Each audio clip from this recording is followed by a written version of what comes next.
ये बच्चों के लिए रामायण कथा है। बहुत समय पहले राजा दशरथ अयोध्या साम्राज्य पर शासन किया करते थे। हालांकि राजा की 3 पत्नियां थीं, फिर भी उनकी कोई संतान नहीं थी। मुख्य पुजारी वशिष्ठ ने दशरथ को देवताओं से वरदान प्राप्त करने के लिए अग्नि यज्ञ करने की सलाह दी। उन्होंने वैसा ही किया और देवता प्रसन्न हुए। उनमें से एक देवता अग्नि ज्योति से बाहर आए और उनको अमृत से भरा एक बर्तन दिया।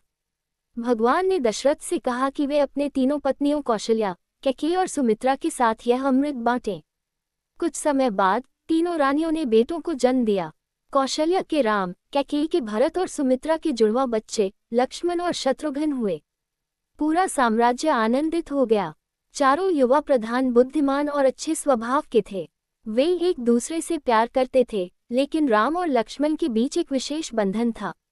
एक दिन ऋषि विश्वामित्र दशरथ के पास आए और उनसे कहा कि वह एक राक्षस को मारने के लिए राम को जंगल में भेज दे जो लगातार ऋषियों के अग्नि बलिदानों को बाधित कर रहे थे। दशरथ ने विश्वामित्र के साथ राम और लक्ष्मण दोनों को भेज दिया।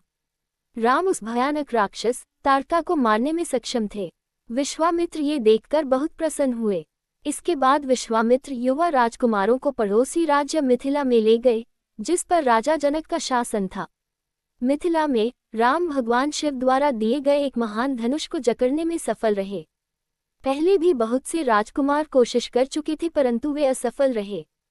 समारोह में जीतने पर उन्होंने सीता से विवाह कर लिया। राम ने सीता से विवाह किया और वे कई वर्षों तक सुख से रहे। दशरथ ने फैसला किया कि राम के राजा बनने का समय आ गया है। सब लोग प्रसन्न थे क्योंकि राम एक दयालु राजकुमार थे। हालांकि कैकेयी की नौकरानी मंथरा खुश नहीं थी। वह चाहती थी कि उसकी रानी का बेटा भरत राजा बने।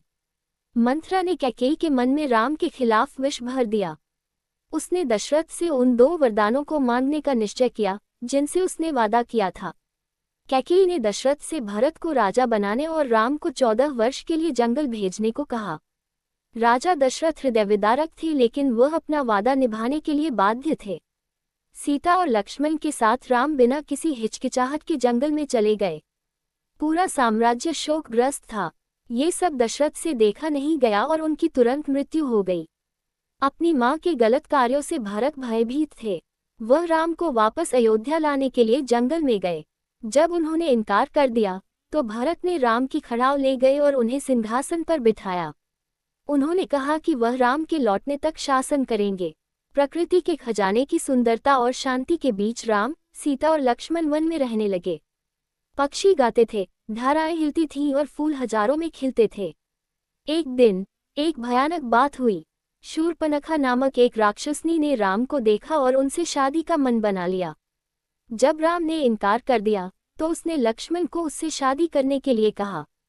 उसके मना करने पर क्रोधित होकर उसने सीता पर हमला कर दिया। ये देखते ही लक्ष्मण सीता की मदद के लिए दौड़ पड़े और उन्होंने शूर्पणखा की नाक काट दी।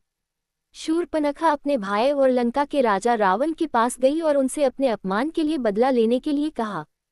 रावण ने मारीचा को भेजा, जिसने सीता को आकर्षित करने के लिए स्वर्ण मृग का रूप धारण किया। ये देखते ही सीता ने राम से इसे पकड़ने के लिए कहा।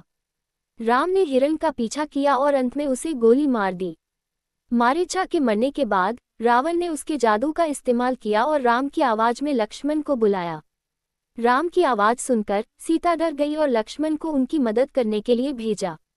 जाने से पहले लक्ष्मण ने सीता की रक्षा के लिए एक लक्ष्मण रेखा खींची और उन्हें किसी भी परिस्थिति में रेखा को पार नहीं करने के लिए कहा।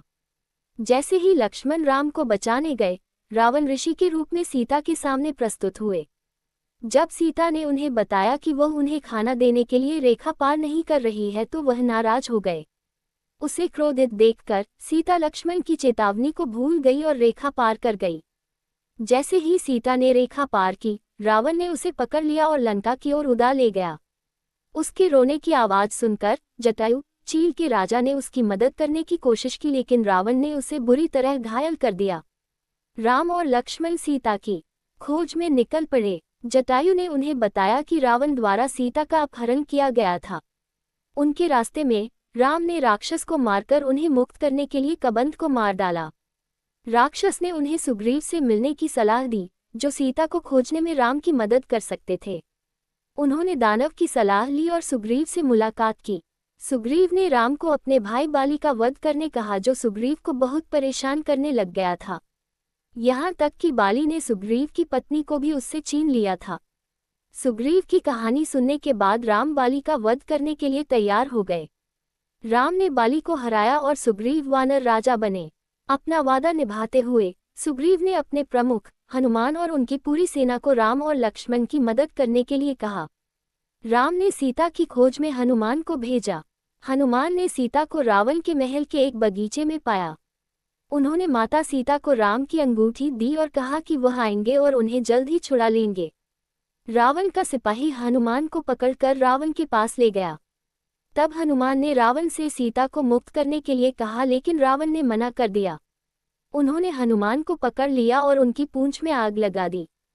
हनुमान ने संपूर्ण लंका को कुछ ही मिनटों में आग की लपटों में छोड़ दिया। राम, लक्ष्मण और सुग्रीव ने फिर एक विशाल सेना बनाई। लंका के लिए एक पुल बनाया गया और सेना ने मार्च किया। एक भयंकर युद्ध शुरू हुआ। दोनों सेनाओं के हजारों महान योद्धा मारे गए। रावण की सेना हार रही थी। उसने अपने भाई कुंभकर्ण को बुलाया, जिसे एक बार में 6 महीने तक सोने की आदत थी। खाने का एक पहाड़ खाने के बाद वह युद्ध के मैदान पर आतंकी हमले में दिखाई दिया। राम ने कुंभकर्ण का वध किया। इंद्रजीत, रावण का पुत्र, जो महान योद्धा था, वह अदृश्य होने की शक्ति रखता था। उसने लक्ष्मण को छल से तीर मारकर घायल कर दिया। लक्ष्मण तब तक बेहोश पड़े रहे जब तक हनुमान हिमालय से एक ऐसी जड़ी बूटी ले आए जिसने उन्हें पुनर्जीवित करने में मदद मिली। लक्ष्मण ने इंद्रजीत को मार डाला और अंत में रावण और राम आमने सामने आ गए। राम को रावण को मारने के लिए कई दिन लगे। राम ने देवताओं द्वारा दिए गए एक बाण का उपयोग किया और रावण का सर्वनाश कर दिया। अंत में राम और सीता एक हो गए। 14 वर्ष का वनवास समाप्त हुआ और वे अयोध्या लौट आए। सभी लोग आनंदित हुए और उनके दर्शन करने के लिए एकत्रित हुए। समारोह कई दिनों तक चला। राम और सीता संपूर्ण अयोध्या में समृद्धि और खुशी ले आए थे।